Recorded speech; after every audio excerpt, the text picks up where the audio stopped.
வணக்கம் மக்களே. இது உங்கள் ருத்ரன் 2.0 சேனலுக்காக உங்கள் மூர்த்தி. மக்களே, ஒரு நாடெங்கும் ஒரு அதிர்வலை ஏற்படுத்திய சாத்தான்குளம் வழக்கை பற்றி தான், அங்கே நடந்த ஒரு கொடூரத்தை பற்றி தான் நான் இப்போ உங்ககிட்ட சொல்ல போகிறேன். என்ன ஒரு விஷயம்னு சொன்னால், அதாவதுங்க, அப்படியே ஃப்ளாஷ்பேக்கில் போனால் 2020 கொரோனா காலகட்டம். அப்போது அந்த சாத்தான்குளம் என்ற ஒரு இடத்துல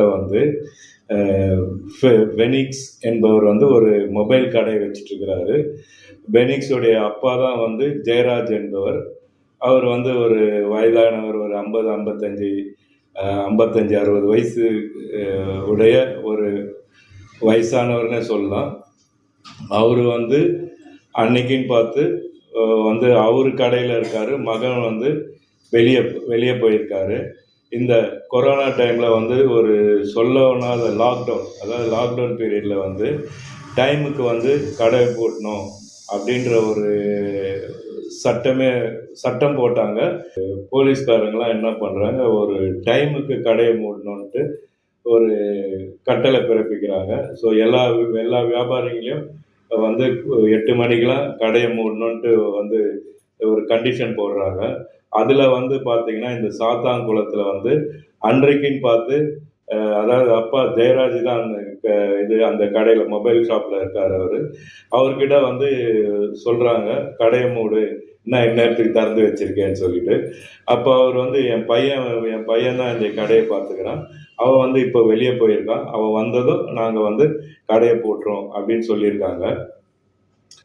அப்போ அந்த ஒரு எஸ்ஐக்கு தவறான தகவல் போயிருக்குது. அதாவது அப்பா ஜெயராஜ் அவங்கள ஏதோ போலீஸ் காவல்காரங்களை ஏதோ திட்டின மாதிரிலாம் முருகன்ற காவல்துறையை சேர்ந்தவர் அந்த இன்ஸ்பெக்டர்கிட்ட அது உண்மையோ பொய்யோ அவர் அப்படி ஒரு போட்டு கொடுத்துருக்காருன்னு சொல்லலாம். அதாவது அக்யூஸ்டவங்க தான் இந்த மாதிரி வேலையெல்லாம் போட்டு கொடுக்குற வேலையெல்லாம் செய்வாங்க, அதாவது அடுத்தவனை காட்டி கொடுக்கறதுக்காக. ஸோ இங்கே ஒரு காவல்துறையை சார்ந்த ஒரு முருகன் என்ற நபரை அந்த எஸ்ஐ கிட்ட அதாவது அவரை அடிக்கணும்னு பேசிக்கிட்ட அதான் அவர் சொல்லியிருக்காரு. ஸோ அந்த எஸ்ஐக்கு பயங்கர கோபம் வந்துடுச்சு. ஸோ இது அங்கே சாத்தான்குளத்தில் நடந்த சம்பவத்தை பற்றி இன்னும் விரிவாக சொல்கிறேன். என்னன்னு சொன்னால், அந்த ஆளுங்க சரி, உங்கள் பையன்தான் இல்லை, உங்கள் பையனும் நீங்களும் உடனடியாக புறப்பட்டு சாத்தான்குளம் ஸ்டேஷனுக்கு வாங்க, அங்கே உங்களை விசாரித்து அனுப்பிச்சிடுறோம் அப்படின்னு சொல்லியிருக்காங்க. ஸோ அங்கே போனது தாங்க கதையே மாறி இருக்குது. அப்போது அதுக்குள்ளே இப்போ பெனிக்ஸும் அவங்க ஃப்ரெண்ட்ஸ் எல்லாம் ஒரு 3 பேரை கூப்பிட்டுட்டு அந்த காவல் நிலையத்துக்கு வந்திருக்காரு. அங்கே அவங்க அப்பாவை பார்த்ததும் பெனிக்ஸ் பயங்கரமாக ஒரு டென்ஷன் ஆகிட்டாரு. என்ன இது, அப்பாவை அவர் எவ்வளோ ஒரு மரியாதைக்குரிய ஒரு நபர், வியாபாரிகள் கிட்டலாம் நல்ல ஒரு பெயர் எடுத்தவர், அவரை இந்த மாதிரி ஸ்டேஷனுக்கு நம்மளால் கூப்பிட்டு வந்துட்டாங்களே அப்படின்ற ஒரு இது இருக்காரு. அப்போ எஸ்ஐ கை காட்டி அந்த பெனிக்ஸை கூப்பிடுறாரு. பெனிக்ஸை கூப்பிடும்போது பெனிக்ஸ் ஒரு அவர் என்ன பண்ணுறாருன்னா, அவர் கூப்பிட்ட முறையே சரியில்லை அப்படின்னு சொல்லிட்டு காதுகளை கேட்காத மாதிரி நிற்கிறாரு. அப்போ என்ன பண்ணுறாரு, இந்த எஸ்ஐ, அவர் பேர் பாலகிருஷ்ணன் நினைக்கிறேன். ஸோ அவர் இவரை அப்படியே கொத்தா காலரை பிடிச்சி அவங்க அப்பா ஜெயராஜை இழுத்துட்டு போகிறாரு. அதை பார்த்துட்டு அந்த இவர் பெனிக்ஸ் கூட வந்த நண்பர்களும் தடுக்க முயற்சிக்கிறாங்க. அவங்க என்ன பண்ணிட்டாங்க, ஒரு ரூமில் போட்டு அப்பாவையும் மகனையும் ஒரு சேர உள்ளே வச்சுட்டு, அப்போ ஆரம்பிச்சுதாங்க, அதாவது நைட்டு 8 மணிக்கு ஆரம்பிச்சுது, விடிய அதாவது மேஜிஸ்ட்ரேட்டுக்கிட்ட கூப்பிட்டு போகிறது வரைக்கும் அடி பின்னி எடுத்துடுறாங்க. அப்புறம் மேஜிஸ்ட்ரேட் வீட்டுக்கு கூப்பிட்டுட்டு போகிறாங்க. கூப்பிட்டுட்டு போகிறதுக்கு முன்னாடி அவருடைய பின்னாடிலாம் அவருக்கு அதாவது சதை பிஞ்சிக்கிற அளவுக்கு அடிச்சிருக்காங்க.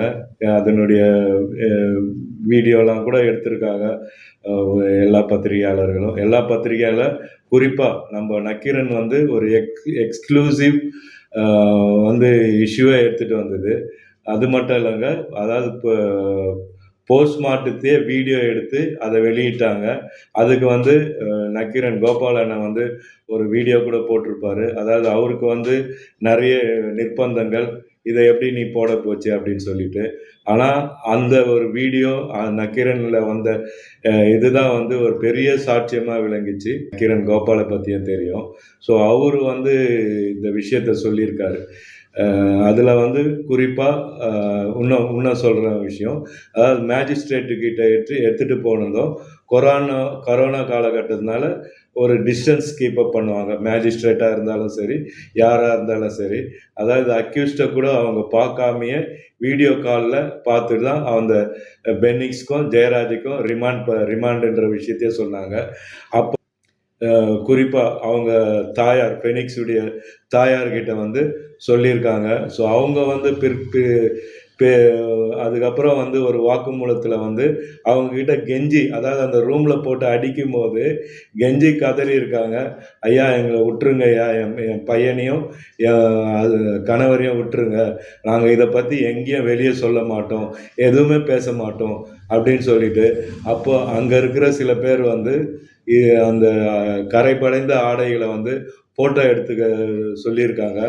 அந்த மாதிரி நாங்கள் ஃபோட்டோ கூட எடுக்கலை ஐயா, அதனால எங்களுக்கு வந்து 2 பேரையும் மன்னிச்சு விட்டுருங்க, இனிமேல் வந்து உங்களை இப்போ நாங்கள் ப்ரைவேட் ஹாஸ்பிட்டலில் போயிட்டு பார்த்துக்குறோன்னு சொல்லிட்டு அந்த அம்மா வந்து அவ்வளோ கண்ணீரும் கம்பளையுமாக சொல்லியிருக்காங்க.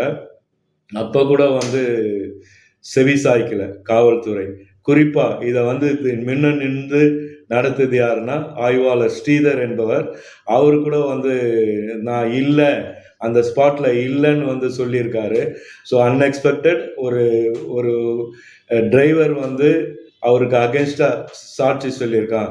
ஐயா அன்னைக்கு நைட்டு வந்து சம்பவம் நடந்த நைட்டு வந்து நீங்கள் இருந்தங்க ஐயா, காலையில் தான் போனீங்க நீங்கள்.